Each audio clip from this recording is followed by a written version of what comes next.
Hey folks, this is Travis. I just wanted to share a quick Autodesk Fusion 360 tip for dealing with mesh files, specifically STL files here. If you're doing 3D printing, I'm sure you deal with them all the time. But a lot of times what you download off of Thingiverse or other online repositories are not exactly what you need if you want to be editing the things or making modifications to them. And yes, you're going to say, yeah, you could use Mesh Mixer. Mesh Mixer is a cool program. It does allow you to do edits, combinations, etc. on these files, but it doesn't give you the level really of accuracy that you may be looking for. And so that's what we're kind of going to run through here. So we have a mesh menu here. So click on that, and then we're going to create and insert a mesh. And I've got a few here. I've been playing around with the Pi Sugar 3, which is like a UPS battery power supply for Raspberry Pi Zeros. So we're going to say, all right, here's an STL file, like what you download off Thingiverse, and we're going to open this up. Boom, that's what we want. Okay, so we want to make sure our unit type is set to millimeters so it plays nicely with our slicers on the other end of things. Then we're going to move this to ground. That basically just sets it on the ground plane. And we're going to say, all right, do it. So now we have our part. But you will notice that it doesn't look as clean, maybe as we want it to be. We have a number of triangles all over the place. That's what we're dealing with here. So, okay, that's fine. So we need to prepare this file, still under the mesh menu, and we want to generate face groups. So we generate face groups, and we want to go ahead and select it. And then under type, you have two choices. You have fast and you have accurate. You're going to want to choose accurate, in my experience. So leave that there. Under boundary tolerance, now you may have to play with this a little bit, and this will affect your rendering time here. But 0.001 millimeters is what I try to, and what I tend to typically use. We can preview. I tend not to do that. We're just going to say, okay. Now, we do get a warning that we have more than 5,000 faces. We know. Press our luck. Let's see where we get. All right.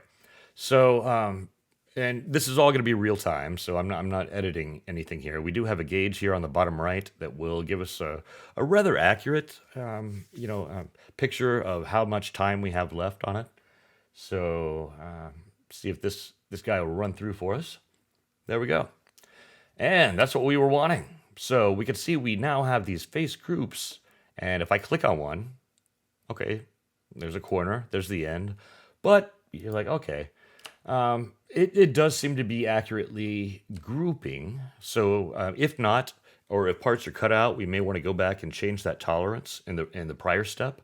But it looks like for the most part, we kind of got what we were looking for here. Okay. So, but we still have triangles everywhere. So, what do we do about those? Well, at this point, we want to go over to Modify, still under the Mesh menu, and we want to say Convert Mesh. And this is going to convert it over into a solid body for us. And so we select what we're doing. So we select this entire part, and boom, we get a warning. The mesh has more than 10,000 triangles. We understand it may take a while, but we're going with it. So under methods, we have faceted, which I believe is available in the free version of Autodesk Fusion 360. And then we have prismatic, which I'm pretty sure that you have to have a paid subscription in order to use this part. Under parametric, base features will give us more of a rough design of the model. We want to retain all of the parametric parameters that have gone into the design here up to this point. So we're going to click on that. We're going to say go with this. There's also the organic. Mainly all I do is print boxes, so I don't really use that, but play around with it. Let me know how it goes. And we're just going to say, okay, we're going to go with it. And at this point, it's going to render this through for me. And there we go. And so now we have a solid part from an STL file, which is cool as hell. So what does that mean? That means that, okay, I can select this in part and delete it. And it's gone.